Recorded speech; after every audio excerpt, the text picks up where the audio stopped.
Please welcome to the stage, Emma Lembke. Hello, everyone. I'm Emma Lembke. I'm a senior at Washington University in St. Louis studying political science, but my real work is in advocating for young people in the digital world. I created my first social media at the age of 12 years old. I was in the 6th grade. I was the last in my friend group to download Instagram. And at first, these platforms, they seemed really magical, a way to connect with others, to express myself, and to explore beyond my small little world in Birmingham, Alabama. But as I spent more time online, I was met with a much harsher reality. These platforms weren't built for my well-being. They were built to capture and to hold my attention at any cost. The issue isn't just about young people. It affects us all in unknown and unimaginable ways. We aren't the first generation to be shaped by new technologies. Every transformative shift, whether it be the radio, television, or the internet itself, it came with a fight for responsible innovation. And every time, it wasn't just one group, but a coalition across generations, industries, and movements that forced change. That's why I'm here today speaking for SMC, the SustainableMedia.Center. SMC was built on a simple but powerful idea.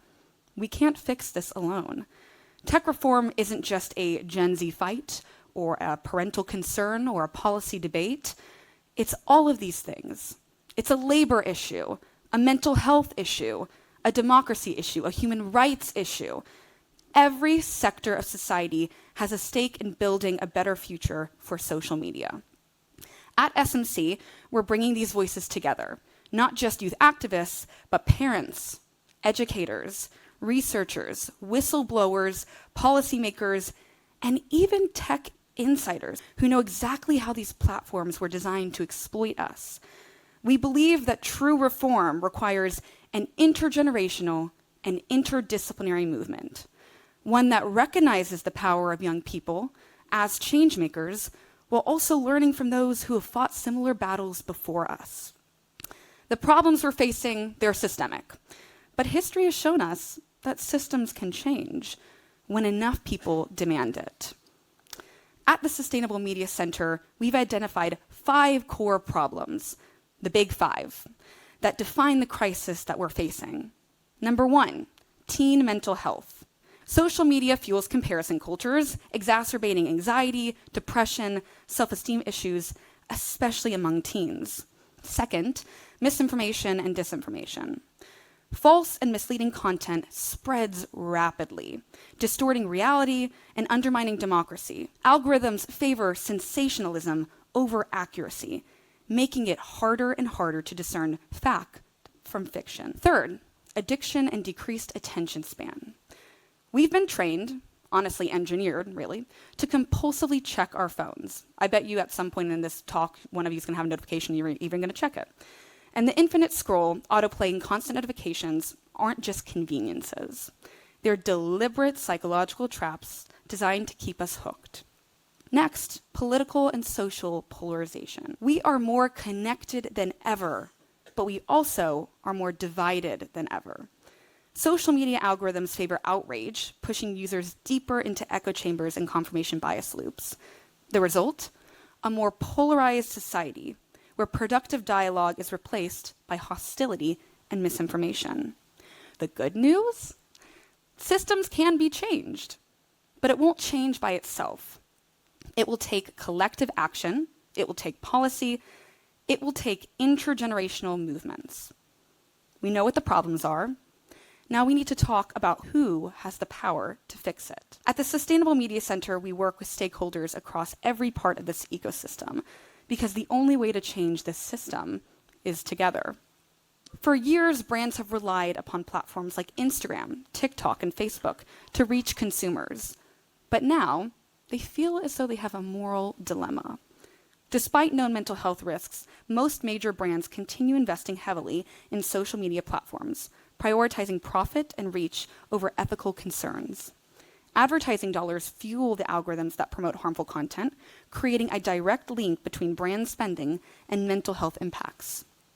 Real change will only come when advertisers demand transparency and ethical standards from platforms that are profiting off their spending.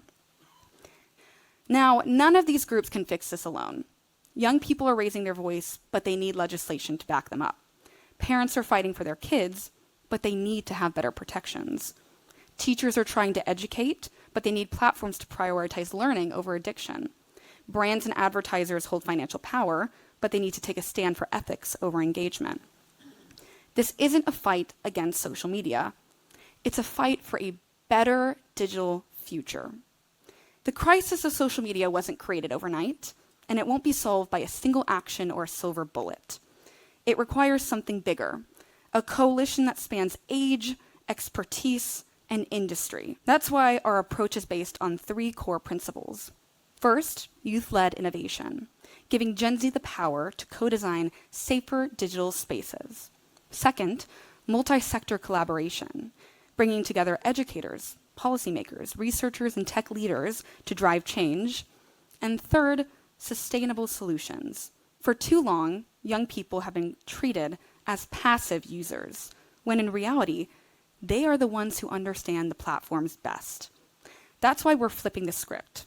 Through Activate Media, we're creating a co-design incubator where young people work alongside developers, policy experts, and mental health advocates to develop alternative business models that don't rely on addiction and surveillance, and to fund and accelerate new digital spaces built for community, not manipulation. And we've seen this coalition model work before. In the past, industries that were once deemed too powerful to regulate, from big tobacco to the auto industry, were forced to change. Now, it's social media's turn. As Frances Haugen said in her testimony against Facebook, we can have social media that brings out the best in humanity, but right now, it's doing the opposite. The intergenerational movement for a safer digital future is already growing. The takeaway is simple. Big systemic problems call for bold funding partners who ask fearless questions, remain curious about what's next, and embrace the future with conviction. We have work to do, and we're ready. I'm not alone in this work, and I'm proud to stand alongside an incredible team of Gen Z advisors and experienced professionals who are committed to transforming social media. From my fellow youth activists like Zaman Qureshi, Deja Fox, and Jacqueline Corin, we are a coalition united by a single purpose: to create a digital world worthy for the next generation. We can't build it by ourselves, but we can build it with you. We refuse to accept that exploitation is the price of connection. We refuse to believe that addiction is necessary for innovation. And we refuse to concede our digital futures to the same companies that have betrayed our trust time and time again. We know the problems, we have the research, and now we have a plan. This isn't about nostalgia for a pre-digital age. It's about building a world where technology serves humanity, not the other way around. And that world will only exist if we build it together. So the next time someone says to you, "It's too late to change things," remember this. Young people are already reimagining the future. We're not waiting for your permission. Parents, teachers, and lawmakers are demanding accountability. They're refusing to accept the status quo. And brands and investors are being called to a higher standard. They're realizing that ethics and economics can align. The movement is here, the momentum is building, and the question isn't whether change will happen, it's whether we'll rise to meet the moment with the courage that it demands. Will you join us? Because this isn't about likes or followers or screen time. This is about the kind of digital society Gen Z wants to live in. This is about the values that we choose to prioritize. This is about reclaiming our digital humanity.